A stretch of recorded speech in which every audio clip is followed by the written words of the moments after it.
So every time a new Mustang pops up, there's always people on both sides. Some absolutely love it, some not so much. Hey guys, welcome to Red 50, and today we're going to be talking about possibly the worst Mustangs coming straight from Ford factory, not customized from an aftermarket manufacturer like the Roush and the Shelby America, basically, Celine or any of those, straight from Ford. And I'm just puzzled why Ford would even make that sort of a decision. Now, when the S650 Mustang was first announced, of course, there were people, including myself, kind of split both ways. Some people liked it, some people didn't. Some people didn't find it to be that big of an upgrade.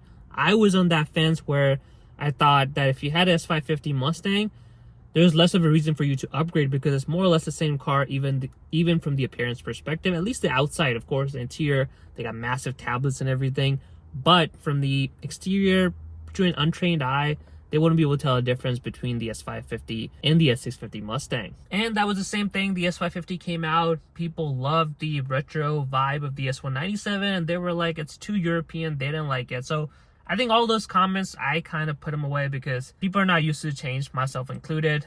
You're used to seeing a body, you're used to seeing a car that is associated with the Mustang, and all of a sudden the body changes and it tries to revolutionize a little bit, and all of a sudden it's not the same car. But this one is not about the 2024 Mustang or the S650 Mustang or the new generation of the Mustang. Now, if you haven't guessed it already from the title and the thumbnail, we're talking about the California Special.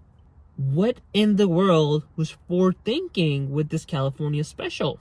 Now, if you don't know what the California Special is for the Mustang, it's basically been an appearance pack, and it's been on the S197s, the classic Mustangs. It came back on the S550 Mustang, and of course, Ford brought it back for the S650 Mustang. Every time, it's been basically a appearance package with some stripes and some, fancy graphics that says GT California Special, and you get a little side scoop, you get a little bit better chin splitter, the front splitter, spoiler, the grille looks a little bit different, all cosmetic changes, nothing really different in terms of performance. And people have paid money for that, even though all this stuff that's on there, you could get it aftermarket if you wanted to, but people have paid money because it's OEM and it's coming directly from Ford. However, this time, Ford came out with the California Special that looks like this.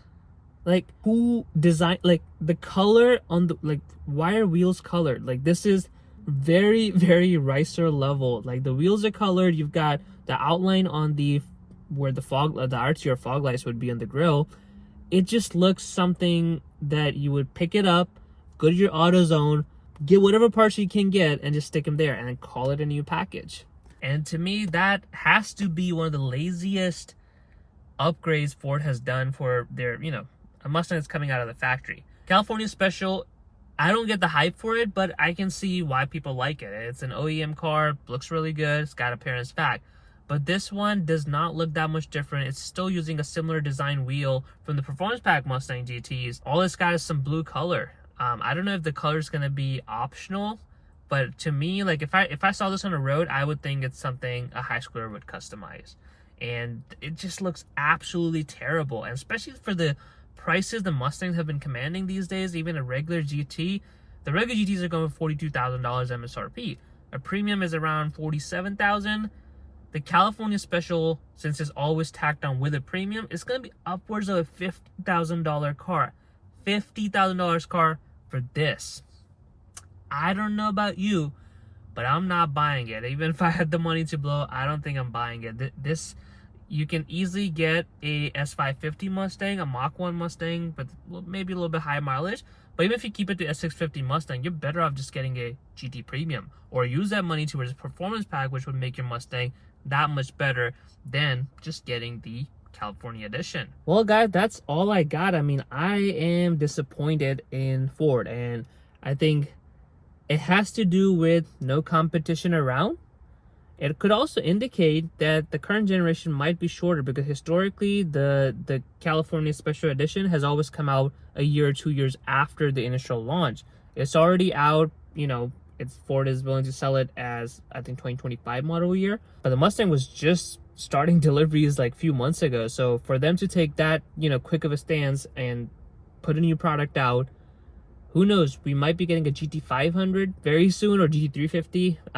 I feel like this generation is going to be cut short. It's not going to be what we're used to seeing an 8 to 10 year generation. This is probably going to be 6 to 7 year before Ford fully transitions off to EV. But yeah, guys, I personally don't like it. Let me know in the comments below, what do you think about this California Special Mustang? I think it just looks absolutely hideous. Like especially the way they market it, like in a silver and a blue combination, just does not look good. I'm sorry, but like and that's my personal opinion. Some of you might like it, but in my personal opinion, it just does not look good. And it just looks something a high schooler would inspire their car to look like. But yeah, so if you enjoyed this video, smash that like button, comment below what are your thoughts on the California Special Mustang, and of course, subscribe to Red 50 for more videos.